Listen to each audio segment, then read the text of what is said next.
porque no tienen sustento técnico ni tampoco científico, y explicó que se tendría que prohibir entonces el ingreso no solo de ese destino, sino de los 27 países de la Unión Europea, también Estados Unidos, Sudáfrica, Chile y otros.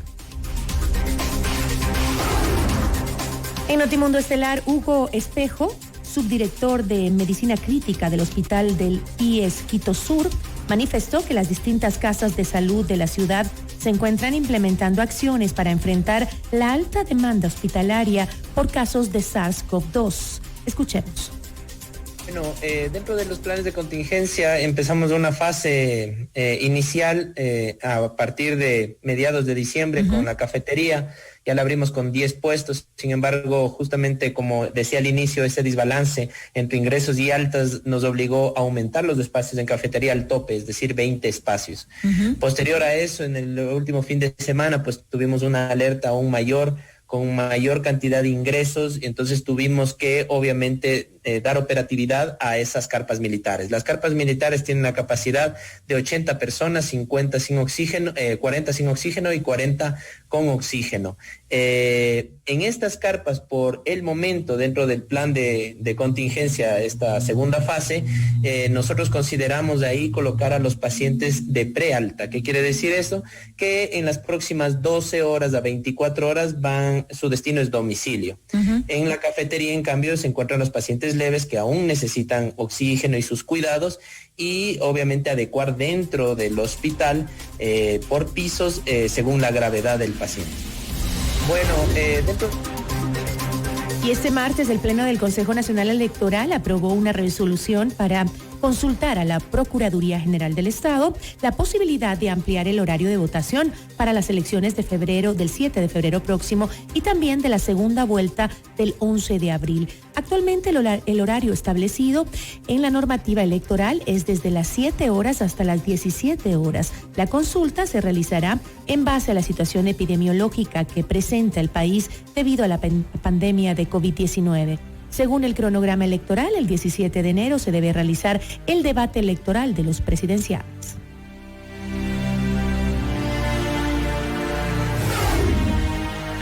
En entrevista exclusiva para FM Mundo con Juan Fernando Velasco, candidato presidencial del movimiento Construye, reiteró sus comentarios sobre una posible injerencia de Guillermo Lasso en el gobierno actual y dijo que no está diciendo nada nuevo, puesto que Lenín Moreno planteó un gobierno de consenso, dijo, en donde llamó a varios sectores para participar en las decisiones del país. El gobierno, no estoy diciendo nada nuevo, no estoy diciendo nada que no se supiera. Injerencia no es una mala palabra. Lo que yo estoy diciendo es que el presidente Moreno desde su inicio planteó un gobierno de consenso. Un gobierno en donde llamó a diferentes sectores productivos a ser parte de las decisiones, a ser parte de este colectivo, en donde se planteaba la construcción de un país en donde las decisiones estén tomadas de manera consensuada, mal o bien, o en unos casos más que en otros. Yo estoy seguro que muchos sectores productivos han sido parte de esas decisiones, tienen una injerencia, nuevamente en el sentido positivo de la palabra, es decir, que han tenido la posibilidad de opinar con respecto a esas decisiones. Aparte, Guillermo Lasso es el jefe de un bloque absolutamente relevante dentro de la Asamblea, que es el bloque de Creo, con el cual también había un acuerdo de gobernabilidad. 13:10 en Notimundo Estelar. Roberto Isurieta, consultor político y colaborador de CNN, manifestó que la ventaja del panorama electoral en el Ecuador es que existen 3 candidatos de los 16 binomios que repuntan en las encuestas ciudadanas. Añadió que el debate entre los aspirantes a la presidencia sería un show si se lo realiza simultáneamente entre todos los participantes. Era poco presentable que aparezca un candidato después que se han cumplido todos los plazos para los demás candidatos. Eso, ahí la pregunta es, ¿a cuenta de qué de repente aparece un candidato pasado todos los plazos en algunas semanas y quizás meses? 1, 2, no creo que el problema del Ecuador sea que tiene 16 candidatos y necesita 17, 18, 19 o 20. Efectivamente hay un problema en la ley electoral ecuatoriana. Yo lo que creo es que ese resultado de una crisis política, de una crisis económica. Muy probablemente fue una ley electoral creada con propósitos de otra naturaleza, de regímenes autoritarios, que en lo cual básicamente con una ley electoral y de campaña electoral que básicamente prohíbe la campaña electoral, el rey era el que estaba en el gobierno. En este caso, el gobierno, por la crisis económica y otra serie de razones, es sumamente impopular, por lo tanto no es un actor político, y lo que está viviendo el Ecuador es que tiene 16 candidatos.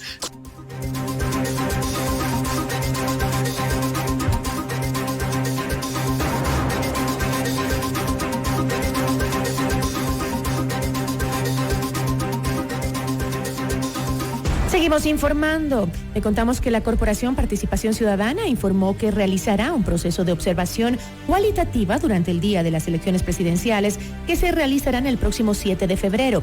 Rudy Hidalgo, directora de la corporación, indicó que este proceso van a participar 500 observadores nacionales y 12 observadores internacionales. Agregó que este convenio firmado con el Consejo Nacional Electoral hace referencia a la acreditación de los observadores para levantar una serie de datos que serán presentados en las semanas posteriores a los comicios y que van a significar un aporte importante al acceso a la información sobre la realidad y también la participación política en el Ecuador. Responsabilidad que todos los ciudadanos tenemos en diferentes espacios en los que nos movemos. Concretamente, la primera responsabilidad que nosotros vemos es la de los candidatos a las distintas dignidades, presidente, vicepresidente, asambleístas, parlamentarios andinos. Responsabilidad en el sentido de que ellos pues tienen que tratar de responder a las grandes aspiraciones de nuestro pueblo. Concretamente, pues, a estas aspiraciones de una vida digna, donde haya trabajo, haya salud, educación, seguridad. Pero decíamos que no es suficiente decir lo que van a hacer, sino también que nos indicaran cómo van a hacerlo, con qué recursos cuentan. Entonces, es una gran responsabilidad, yo creo, para los candidatos en este momento. Escuchábamos las declaraciones de Luis Cabrera, presidente de la Conferencia Episcopal Ecuatoriana, que recalcaba la responsabilidad ciudadana de informarse sobre las propuestas de los 16 candidatos presidenciales y discernir sus ofertas de campaña antes de votar por uno de los aspirantes a esta dignidad. Esto es Notimundo La Carta, siempre bien informados. FM Mundo, líder en noticias y programas informativos.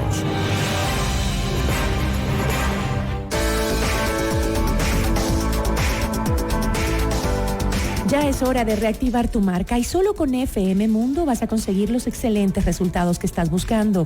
No dejes pasar más tiempo. FM Mundo está contigo. Comunícate en este momento a ventas@fmmundo.com. Regresamos en instantes con Gisela Bayona en Notimundo a la Carta. No te pierdas nuestros informativos Notimundo en vivo en la app FM Mundo 98.1. Siempre bien informados. Inicio del espacio publicitario. En tu mundo, esta es la hora. Son las 13 horas, con 15 minutos. Seamos puntuales, FM Mundo. 3, 2, 1. ¡Que vivan las promos del mes de Pharmacy's!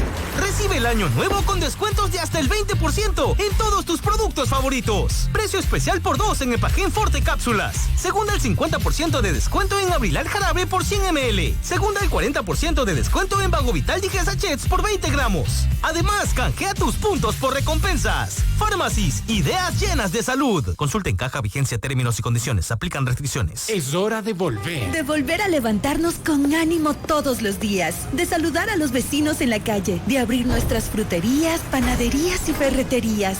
De construir esa casa donde nos visitarán nuestros nietos. De volver a sentirnos libres y perder el miedo a salir. Por eso, yo vuelvo a soñar con Mutualista Pichincha. ¿Tienes un sueño? Construyámoslo. Disfruta de la mejor programación todos los días, todo el día. Descarga la app FM Mundo 98.1 en App Store y Google Play. Es gratis. Fin del espacio publicitario. Notimundo a la carta. 60 minutos de noticias actualizadas. Conducción Gisela Bayona.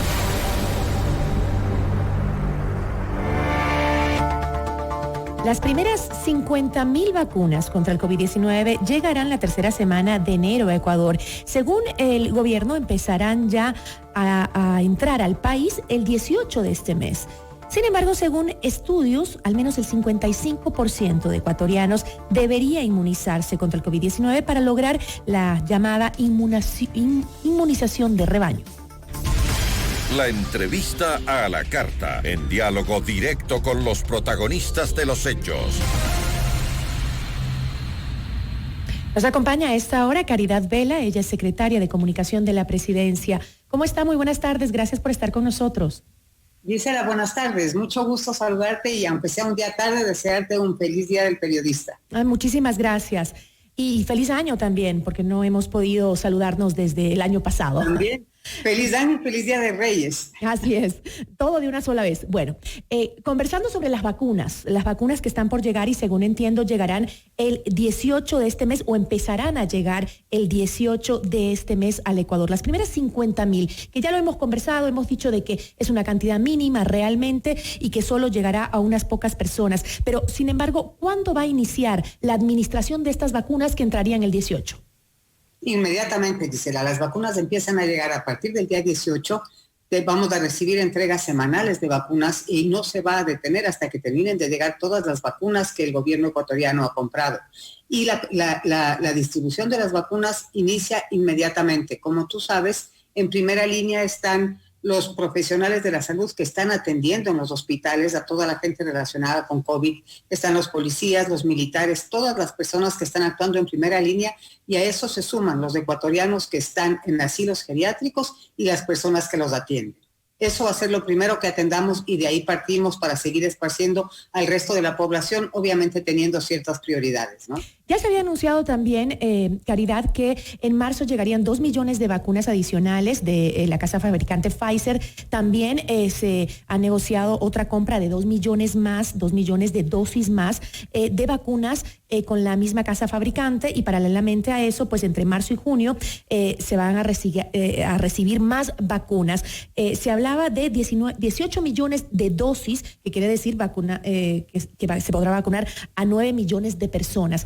¿Por qué la diferencia? Se dijo en un inicio que se iba a que la primera parte de la vacunación sería a 10, 11 millones de personas. Hoy se dice que a 9 millones de personas. ¿Cómo se saca el cálculo de cuántas se van a vacunar? Hay una variación ahí que nunca va a ser posible dar un número exacto, sino hasta que se termine este proceso y podamos dar resultados mirando al pasado y a las estadísticas. ¿A qué me refiero con esto? Quienes no deben vacunarse, por ejemplo, las mujeres embarazadas o que estén en periodo de lactancia o que planifiquen quedarse embarazadas en los siguientes 3 meses. Todas estas variables te van distorsionando un poco el hecho de que puedas dar una cifra exacta. También están las personas que tienen inmunodeficiencias, están las personas que tienen tratamientos de cáncer, están cierto tipo de condiciones que convierten a la vacunación o en riesgosa o en prohibida, o ciertos pacientes que consultarán con su médico privado para ver si de acuerdo a tal o cual dolencia les recomiendan ser vacunados o no ser vacunados. ¿También? Eso no nos permite que nosotros podamos decir de la población ecuatoriana, esta cantidad va a ser vacunada y esta cantidad no. También están los pacientes que ya han tenido COVID, también están los ecuatorianos menores de 18 años, pero que probablemente en estos 6 meses ya cumplen 18 años. Entonces siempre van a haber esas variables. Ahora, justamente el tema de los jóvenes. En Ecuador no se va a vacunar a los menores de 16 años. Mucha gente se confunde un poco. Dicen, ¿por qué no se los vacuna a ellos? ¿Qué riesgo tienen? Y no es ningún riesgo, sino que simplemente en ellos la enfermedad, pues no hay tanta probabilidad de muerte como en otros. Básicamente los pacientes, los ecuatorianos que tienen menos de 18 años tienen un sistema de inmunidad mucho más intenso, mucho más fuerte que los adultos. A mí también me llama la atención que a veces se hace una división fría y cortante a los 18 años cuando la situación orgánica y corporal de la gente no es exactamente igual. Sin embargo, en algún momento hay que trazar la línea, ¿no? Se sabe que hasta los 12 años es casi imposible que se contagien. A partir de los 12 a los 18 puede haber alguna probabilidad, pero sigue siendo muy leve. Sin embargo, lo que nosotros tenemos que hacer es precautelar el hecho de seguir manteniendo dosis de vacunas hacia el futuro, porque los pacientes que no tienen 18 años todavía los van a tener en el lapso del próximo año. Y el proceso de vacunación, como tú sabes, nos va a tomar buena parte de este año. Ahora, yo recuerdo que en la última entrevista en la que estuve con el presidente Lenín Moreno y también con el ministro de Salud, usted también estaba presente, se habló de que había la posibilidad de que se deje que puedan el sector privado también comprar vacunas. Después se negó esa posibilidad y que se había hablado incluso con la Organización Mundial de la Salud de que era mejor que quienes se encarguen de el acceso a las vacunas sean los gobiernos. ¿Qué pasa en este momento? ¿Cómo está esa discusión? Bueno, no es una discusión, es una recomendación de la OMS a nivel mundial de que las primeras dosis, o sea, toda la primera etapa de la vacunación a nivel mundial se la haga a través de los gobiernos. ¿Por qué? Porque primero estamos hablando de una vacunación masiva. Luego estamos hablando de que deben aplicarse 2 dosis a cada persona, entonces hay un proceso de trazabilidad que debe ser manejado con prolijidad casi quirúrgica, ¿no? La persona que se vacuna hoy, en 21 días tiene que aplicarse la segunda dosis de la misma vacuna. Ese proceso, además, implica que son los gobiernos los que compran las vacunas a las casas fabricantes y los gobiernos las distribuyen a la población gratuitamente. El momento que empieza a participar la empresa privada, primero se pierde la trazabilidad y el control. En una fase inicial, me refiero, cuando estamos todavía en la etapa masiva. Se pierde el control, se pierde la trazabilidad, no se puede seguir el ritmo del cuidado de todo el proceso de distribución de las vacunas para tenerlas a nivel nacional y tampoco se puede garantizar que el paciente vaya al mismo laboratorio privado que le vacunó la primera vez y que le ponga la vacuna de la misma dosis. Todos esos son controles que se van a llevar a cabo centralizados y esto no solamente sucede en Ecuador, está sucediendo en el mundo porque todos los gobiernos han acogido la recomendación de la OMS en este sentido. Sin embargo, en una segunda etapa, pasado este proceso inicial y cuando ya el Ministerio de Salud tenga implementado y comprobado el funcionamiento del sistema de recepción, distribución y vacunación, entonces se podrá compartir esto con la empresa privada y que, claro, la empresa privada con legítima intención funciona con fines de lucro, pero ahí sí ya cada paciente, cada ecuatoriano deberá decidir si es que quiere seguir el cronograma establecido por el Ministerio de Salud para recibir la vacuna gratuita o si prefiere anticiparse a ese cronograma y recibirla pagada, pero eso será en una segunda etapa. Y ese control del que está usted hablando es muy importante porque según decía el ministro Juan Carlos Ceballos, entiendo que la primera dosis inmuniza con el 62% y la segunda, que va 21 días después, pues inmuniza con el 95%, pero entre la una y la otra hay posibilidades de contagio. Entonces debe haber un control en ese proceso. Tiene que haber un control, tiene que haber un seguimiento de reacciones que pudieran darse a la primera dosis de vacuna y sobre todo lo que es muy importante, hay que educar a la ciudadanía de que en el proceso de la primera dosis hasta la segunda dosis no debe dejar de usar mascarilla. Todavía tiene el 50% de probabilidades de contagiarse, que claro, que es la mitad que el 100% que tiene en este momento, pero para que las cosas funcionen de la mejor manera y realmente sacarle provecho a esta dosis de la vacuna, la ciudadanía tiene que mantenerse usando mascarilla, manteniendo distanciamiento social también y limpiando las superficies que está tocando, el lavado de manos frecuente, incluso si es que es un paciente, si es que es un ecuatoriano que tiene un nivel alto de vulnerabilidad, debería continuar usando mascarilla incluso después de la segunda dosis mientras no se ha alcanzado esta inmunidad de rebaño. Esta inmunidad de rebaño, según dicen los expertos y según los estudios, pues en Ecuador debería ser de al menos del 55% de la población. ¿Cuándo cree usted que podríamos llegar a ese porcentaje? Esa es una muy buena pregunta. El 55% de la población. Yo pienso que si estamos hablando solamente de vacunación, deberíamos pensar siquiera en un semestre, pero también entrarían a formar parte de esa inmunidad de rebaño todos los pacientes todos los ecuatorianos que ya se han contagiado, de tal manera que podría ser en un lapso menor de tiempo. Estamos contra el tiempo en este sentido, estamos corriendo contra lo que tenemos por delante para tratar de evitar que estos contagios nos pongan en una situación crítica porque no queremos llevar a eso. Entonces todos los procesos se van a manejar dentro de ese nivel de urgencia pero también tomando todas las precauciones que se deben tomar, porque el manejo de la vacuna es un manejo muy prolijo, la administración y sobre todo el seguimiento, ¿no? Ahora, escuchaba yo a Juan Zapata, y creo que usted también se refirió al respecto, de que las restricciones que manejaron durante diciembre evitaron una catástrofe por la pandemia en el Ecuador. Hoy vemos que tanto Perú como Colombia están tomando medidas muy drásticas, han ido ya al confinamiento en Bogotá y en Lima, y muchos nos preguntamos aquí, ¿qué va a pasar? Definitivamente, sabemos que un decreto de excepción nuevo no se puede constitucionalmente implementar en el país. Sin embargo, se habló de que se iban a analizar algunas otras medidas legales para tomar decisiones un poco más drásticas. ¿Eso va a pasar o cree que no será necesario?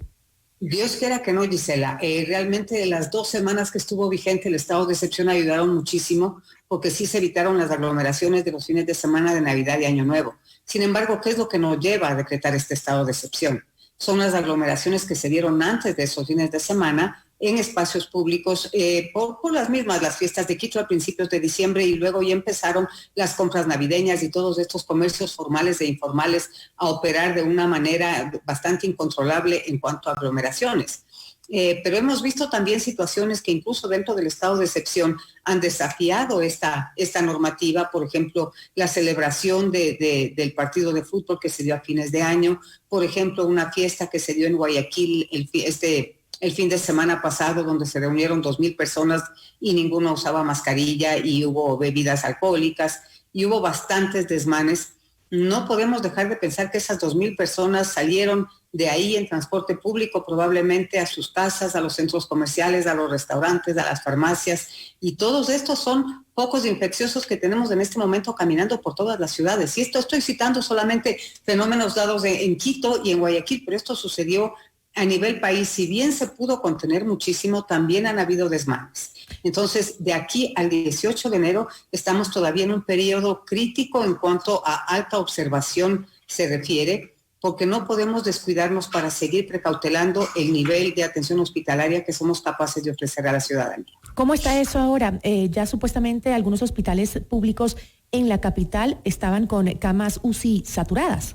Incluso había gente en espera.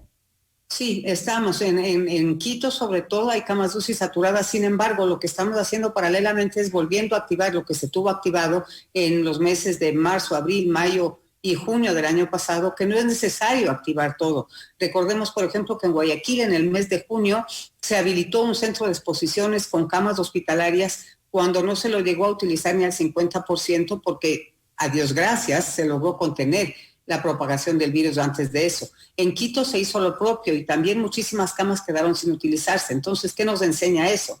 Que el momento que nosotros lo que tenemos que hacer es estar listos para seguir activando esas camas adicionales de hospital que tenemos y esas camas de UCI que tenemos, el momento en el que vemos que sea necesario. Es decir, mientras hayan 2 camas libres en cada hospital, quiere decir que todavía tenemos disponibilidad. El momento que queda una cama libre en cada hospital, nosotros necesitamos empezar a activar los planes de emergencia para seguir incrementando esa capacidad de atención. Hablando de Guayaquil, justamente hoy el ministro de Salud negó el pedido que había hecho la alcaldesa Cintia Viteri sobre la prohibición de ingreso, por lo menos a la ciudad de Guayaquil, dijo, si no es a todo el país, pues a gente que venía del Reino Unido. Parece que hay más preocupación en Guayaquil por lo que está pasando en este momento, por el alto número de contagios, y no solo eso, sino que de 3 muertes que se registraban diarias, se empezaron a registrar más de 7 muertes diarias. Y eso pues parece que les tiene preocupados a las autoridades. ¿Por qué no acceder a las medidas más drásticas que pide la alcaldesa? Bueno, primero porque si bien esa nueva cepa del virus, esa nueva mutación del virus se descubrió en el Reino Unido, hoy está en el Reino Unido, en 27 países de la Unión Europea, está en Israel, está en Estados Unidos, en Canadá, está en Chile. Entonces ya no se trata de cerrar el aeropuerto a los pasajeros que vienen del Reino Unido, que dicho sea de paso, no tenemos vuelos directos desde el Reino Unido ni a Guayaquil ni a Quito. Entonces habría que rastrear por qué vía del mundo, que puede ser Madrid, puede ser New York, puede ser Bogotá, Panamá, la ciudad que tú quieras, donde ese vuelo haga escala para traer pasajeros del Reino Unido a Quito o a Guayaquil. Entonces, en primer sentido, eso no tendría un resultado positivo. Estuve analizando las estadísticas y durante el mes de diciembre ingresaron 53 personas provenientes del Reino Unido por el aeropuerto de Guayaquil. Eso no es una cifra suficiente como para tomar una medida tan drástica, considerando sí que Reino Unido sería el único país del mundo que tiene esta mutación del virus, lo cual esa ya no es la realidad. Por otro lado, lo que se está haciendo a nivel del Ministerio de Salud es que a todos los pasajeros que llegan al país, vengan de donde vengan, esta es una medida mucho más drástica, pero también más eficiente, vengan de donde vengan, tienen que traer una prueba PCR negativa. Y a todos ellos se les está haciendo una prueba PCR, tomada con 10 días de anticipación a su viaje. Y a todos se les está haciendo una prueba de antígeno rápida en los aeropuertos de Quito y Guayaquil, de tal manera que cubrimos los 10 días, que es el periodo de incubación del virus, y tenemos doble seguridad y doble posibilidad también de detección si es que hay un contagio para los pasajeros que están visitando el país. ¿Desde cuándo está implementado esas medidas en el aeropuerto?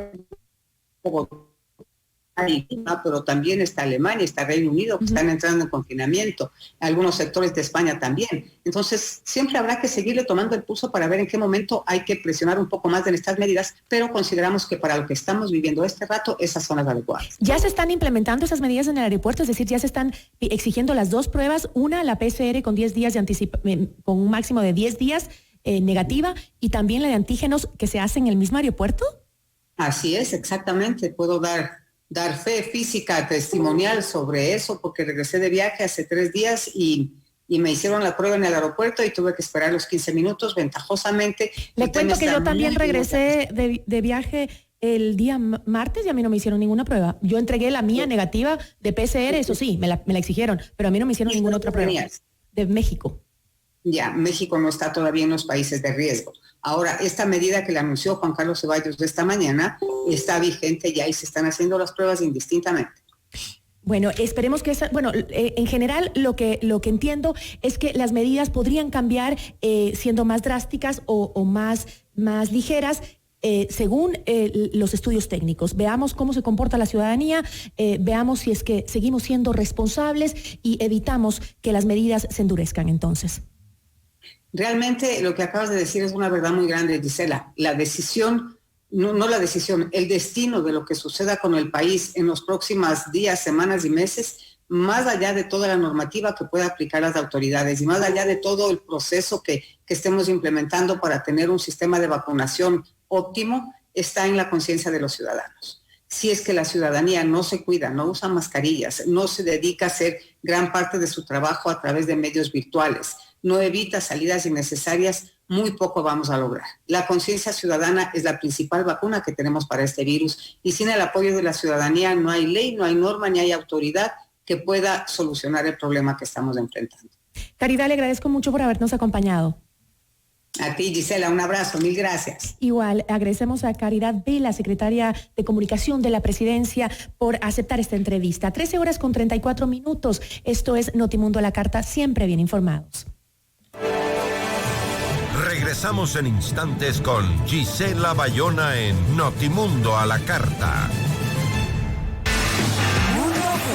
Con la conducción de Eduardo Andino. Hola, ¿qué tal amigos y amigas? A continuación las últimas noticias en el mundo del fútbol. Alejandro Cabeza, delantero esmeraldeño de 23 años, es el nuevo refuerzo de Emelec para esta temporada. El exfutbolista de Aucas e Independiente del Valle llega al club millonario a suplir a Roberto Ordóñez. El contrato es por 1 año a préstamo con opción de compra. Cabeza militó en 2020 con Aucas, club del que era el centro delantero titular. Jugó 26 partidos y anotó 6 goles con los orientales, de acuerdo con el Servicio de Estadísticas de la Liga Profesional de Fútbol. El esmeraldeño integró el plantel de Independiente que se consagró campeón de la Copa Sudamericana 2019. Al año siguiente pasó a los orientales. Según los registros de la Federación Ecuatoriana de Fútbol, Cabeza hizo las menores en el club de Sangolquí, con el que debutó en el profesionalismo en 2016, indica El Universo. El entrenador de Emelec, el español Ismael Rescalvo, ya conoce a su nueva incorporación, puesto que lo dirigió en 2018 y 2019. Mundo Fútbol, con la conducción de Eduardo Andino. No te pierdas nuestros informativos Notimundo en vivo en la app FM Mundo 98.1. Siempre bien informados. Inicio del espacio publicitario. ¿Saben qué? Me voy de compras. Ya no aguanto este encierro. Espere, suegrita. Mamá, ¿qué necesitas comprar? Unos audífonos, una silla y una laptop para Pablito. Una refri, un microondas y una batidora. Y mis cremas. Y para mi yernito, una guitarra, un taladro y una moto nueva. Son algunas cositas. Mamá, todo eso podemos comprar online. Todo esto y más. Consíguelo en la tienda online más completa del país. www.eljuri.store. De Almacenes Juan El Juri. 95 años ofreciendo las mejores marcas. ¿Qué forma de pago escogemos? La que tú quieras. Precalifica tu crédito en www.eljuri.store. Es hora de volver. De volver a levantarnos con ánimo todos los días. De saludar a los vecinos en la calle. De abrir nuestras fruterías, panaderías y ferreterías. De construir esa casa donde nos visitarán nuestros nietos. De volver a sentirnos libres y perder el miedo a salir. Por eso, yo vuelvo a soñar con Mutualista Pichincha. ¿Tienes un sueño? Construyámoslo. Disfruta de la mejor programación todos los días, todo el día. Descarga la app FM Mundo 98.1 en App Store y Google Play. Es gratis. Fin del espacio publicitario. Le invitamos a escuchar nuestro siguiente programa. 14 horas. Vamos Mundo Magazine. Con Valeria Mena, Laura Galeano, Nicole Cueva. Notimundo a la carta. 60 minutos de noticias actualizadas. Conducción Gisela Bayona.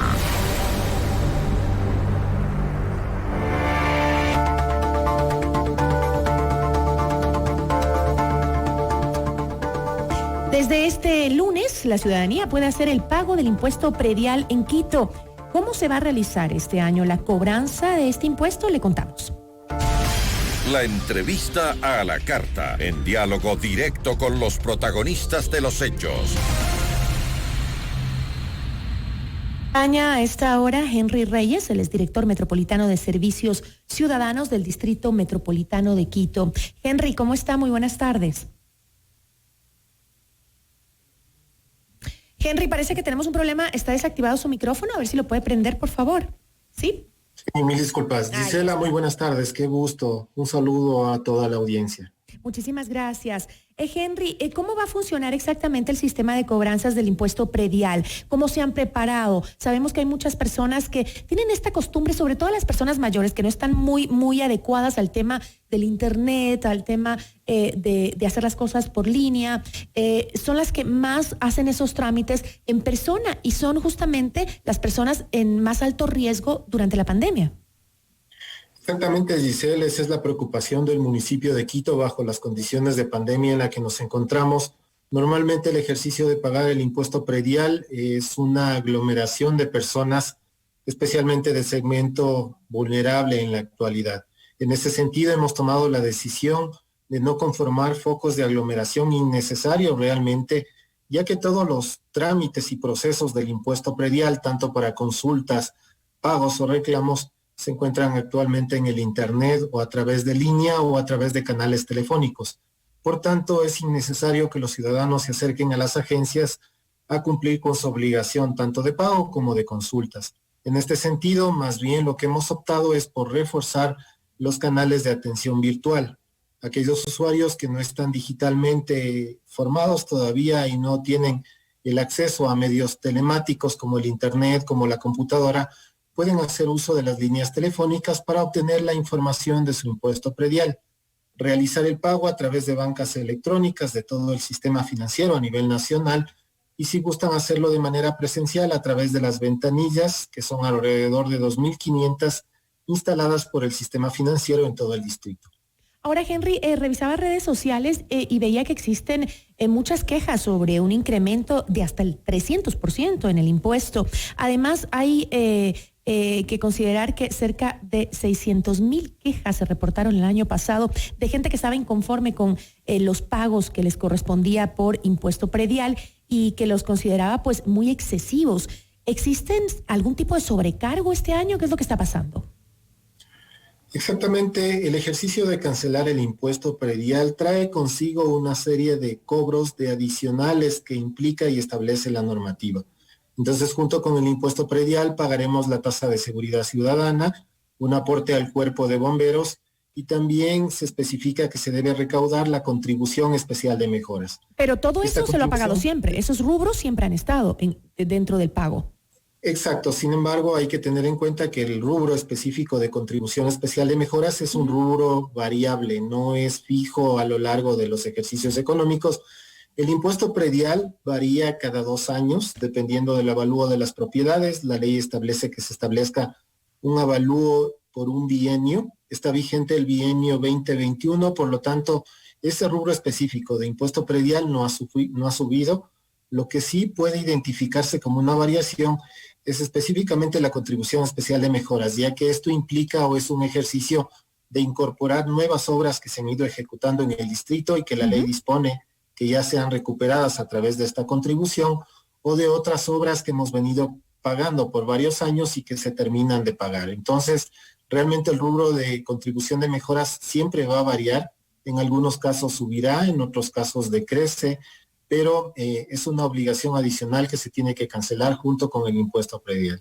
¿Y en base a qué, a qué análisis se hace contribución de mejoras? Porque me contaba también una señora que en su impuesto predial le había salido un incremento supuestamente por estas mejoras y decía, la calle de mi casa está completamente destrozada, ¿no? Tiene huecos por todos lados, hace años que no la arreglan, pero me están cobrando un impuesto, una contribución de mejoras por una vía, ella vivía creo que en el sur y le estaban cobrando por una vía en el norte. ¿Por qué se dan esas cosas? Hay que distinguir, Gisela, aquí unas obras se ejecutan a nivel distrital, es decir, las principales vías que conectan a la ciudad son obras de carácter distrital porque benefician a la movilidad de todo el distrito como tal. Y eso nos cobran a todos por igual. Hay otras obras que se ejecutan por el contrario en lo local y esta es la gran diferencia. Las obras distritales se las distribuye proporcionalmente a todos los predios que conformamos el Distrito Metropolitano de Quito, tanto en la parte urbana como en la parte rural, dependiendo de las características físicas del bien. Es decir, cuál es el frente que tiene hacia las vías principales de acceso, cuál es el avalúo o el patrimonio de sus propietarios. Entonces, todo se distribuye proporcionalmente a todas las propiedades del distrito porque al ser obras principales tienen un costo bastante elevado, que cargarlas a un determinado sector pues sería bastante costoso para esos predios. Esos predios estarían o tendrían una plusvalía exagerada que no es adecuada o real respecto al mercado. Por otro lado, las obras de carácter local, esas sí son distribuidas a un segmento o a un sector al cual benefician. Exactamente el ejemplo que usted ponía, un adoquinado, la construcción de un parque, unos bordillos, esto sí tiene que ver o beneficia a la plusvalía de cierto sector y así son distribuidas solo entre el sector que están beneficiando. Una ruta viva, por ejemplo, que es la obra que ha iniciado su cobro a partir de este periodo, creo que de una o de otra forma beneficia a todos los usuarios del distrito. Es una vía de acceso al aeropuerto en el que tarde o temprano pues haremos uso y digamos que alguien que no haga uso definitivamente es una obra que está influyendo en la plusvalía de la ciudad en general y es por eso que deben ser canceladas por todas las propiedades del distrito. Entonces, hay obras que se han incorporado, básicamente repavimentación de la ciudad, de los corredores exclusivos del sistema trolebús, y en este sentido, estos son los incrementos que se perciben. Sin embargo, estas son obras que se difieren para largo plazo, para 10 años, 15 años, y durante ese periodo, pues todas las propiedades tendremos que hacer esta contribución. Y algo que me queda la duda es, ¿dónde se especifica que una obra va a tener ese cobro posterior en impuestos? Porque, por ejemplo, yo tenía pensado que la Ruta Viva y ese tipo de obras ya estaban presupuestadas con dinero del Estado central y que ahora el municipio tenga que hacerse cargo de cobrarnos un impuesto porque resulta que hay que pagar esa obra.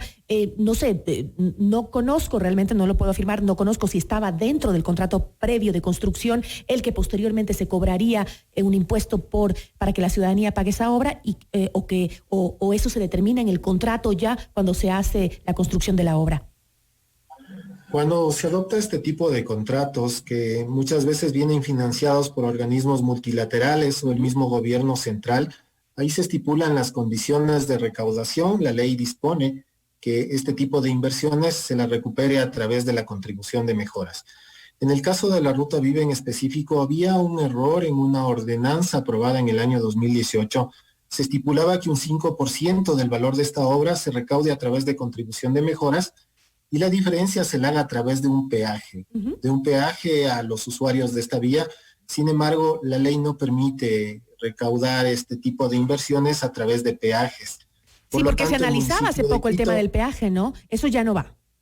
Sí, no, hace 15 días más o menos el Consejo Metropolitano aprobó una ordenanza metropolitana corrigiendo este error que estaba mal planteado desde el punto de vista legal. La ley no estipula la recuperación a través de peajes. Entonces, al corregir esto, se inició el cobro del 95% restante del valor de construcción de esta vía. Sin embargo, no es un valor alto, digámoslo así, para las propiedades, ya que está distribuido en todo el distrito.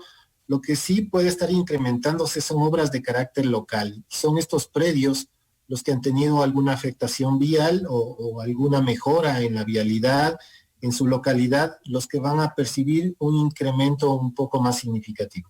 Ahora, ¿dónde puede la ciudadanía hacer sus reclamos o simplemente tener una duda de dónde está la mejora en mi barrio que me están cobrando en este momento para estar de acuerdo con lo que voy a pagar? ¿Dónde puede la ciudadanía acceder a esa información?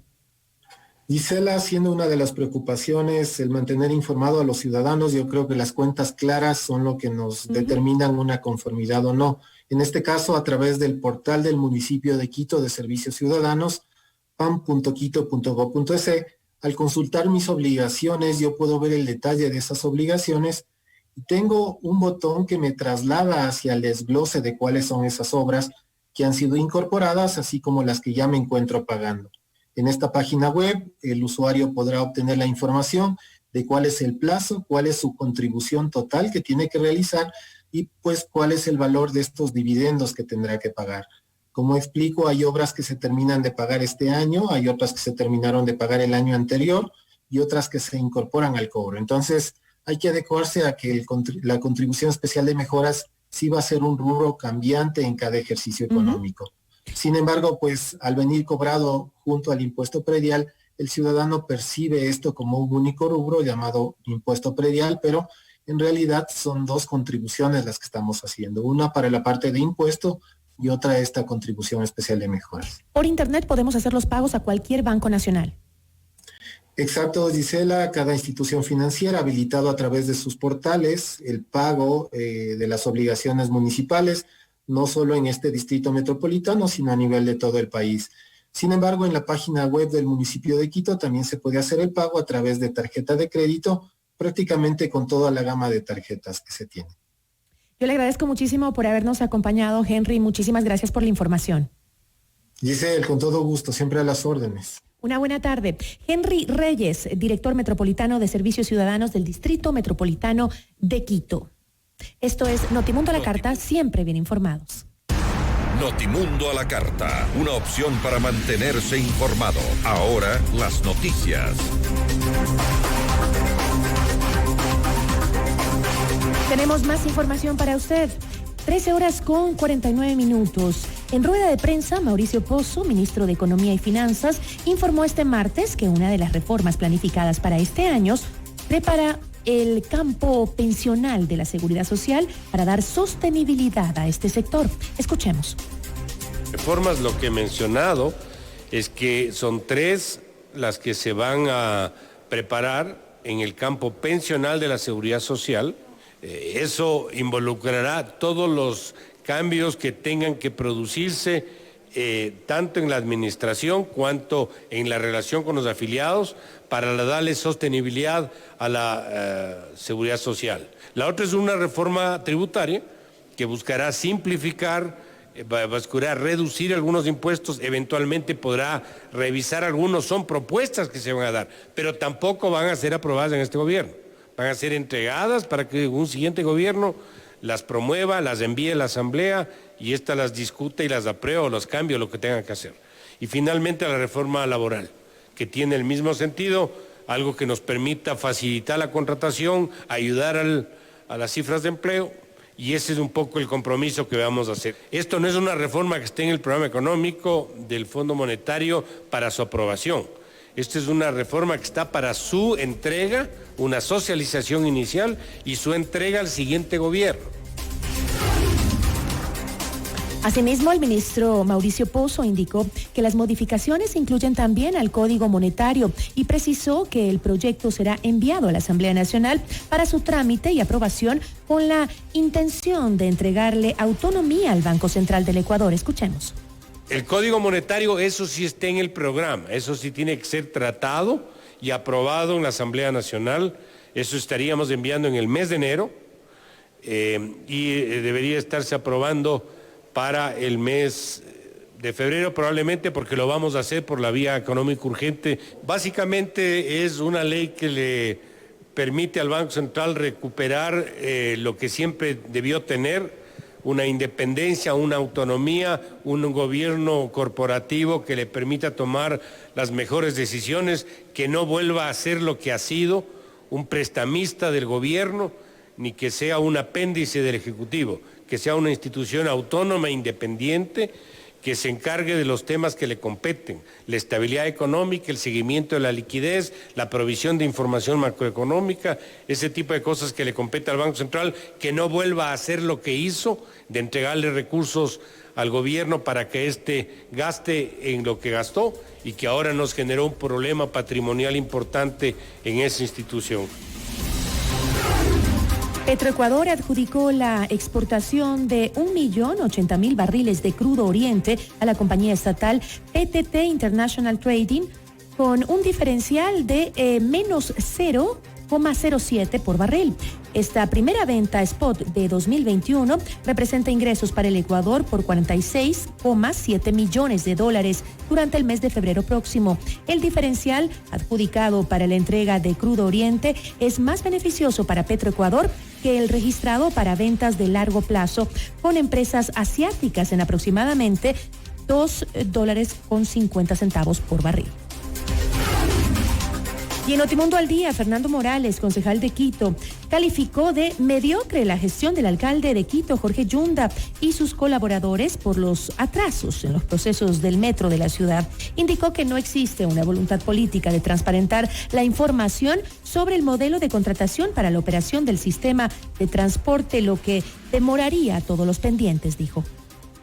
Es lamentable que la ciudad de Quito caiga en este juego político que él ha mencionado, juego político que el alcalde lamentablemente se nota que está impulsando y que en lugar de tener de forma transparente, para conocimiento de todos los quiteños y quiteñas, cuáles son las propuestas presentadas por los diferentes personas que han demostrado interés con estas cartas de intención, valga la redundancia, pues lamentablemente ni los concejales tenemos conocimiento de las cartas de intención, porque se maneja esto con de una manera hermética, de una manera en la que nadie tiene conocimiento. Esto es Notimundo a la Carta, siempre bien informados. En Notimundo a la Carta es momento de realizar un recorrido por el mundo.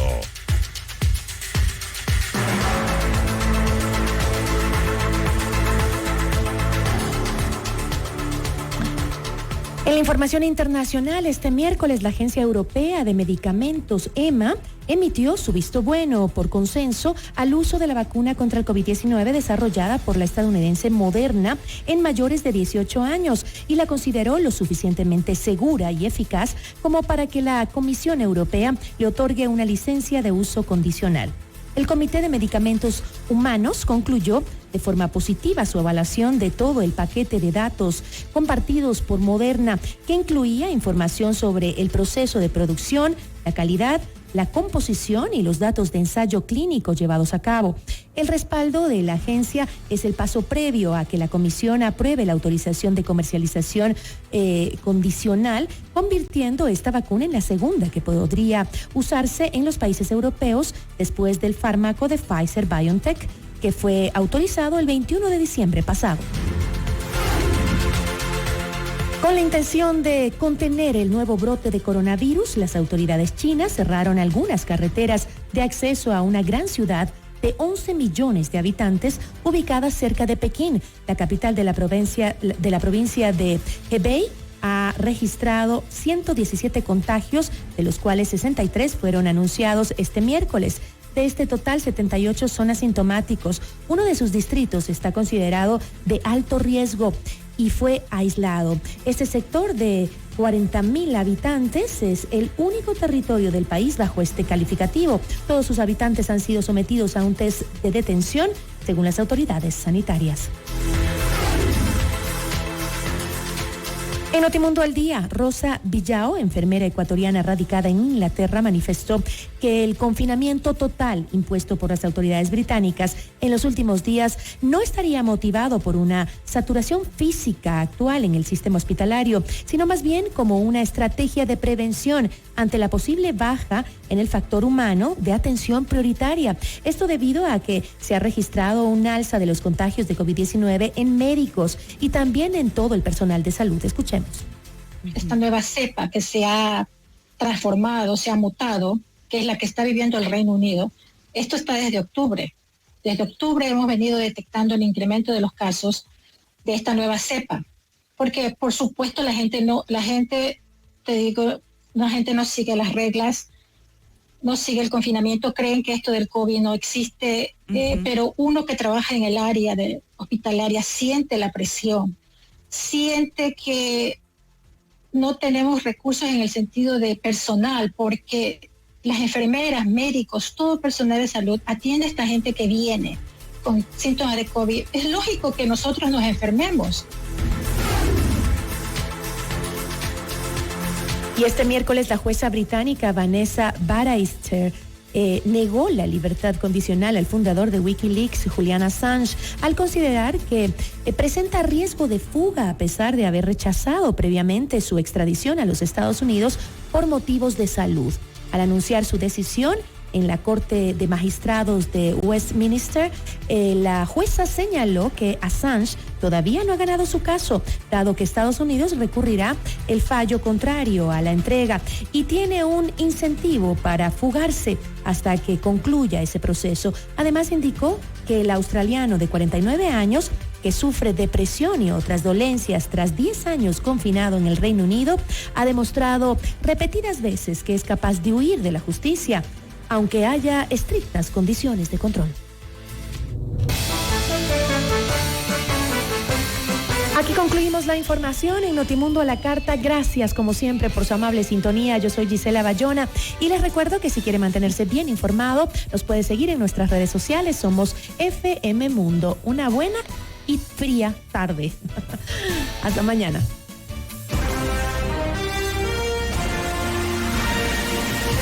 Gracias por su sintonía esta tarde. FM Mundo 98.1 presentó Notimundo a la Carta. 60 minutos de noticias actualizadas y entrevistas. El mejor noticiero a la mitad de la jornada. Conducción, Gisela Bayona. Ingeniería de sonido, Mauro Olivo. Producción FM Mundo Live, Fausto Calispa. Redacción y redes sociales, Carolina Salazar. Estefanía Vaca. Dirección de noticias, María Fernanda Zavala. Dirección general, Cristian del Alcázar Ponce.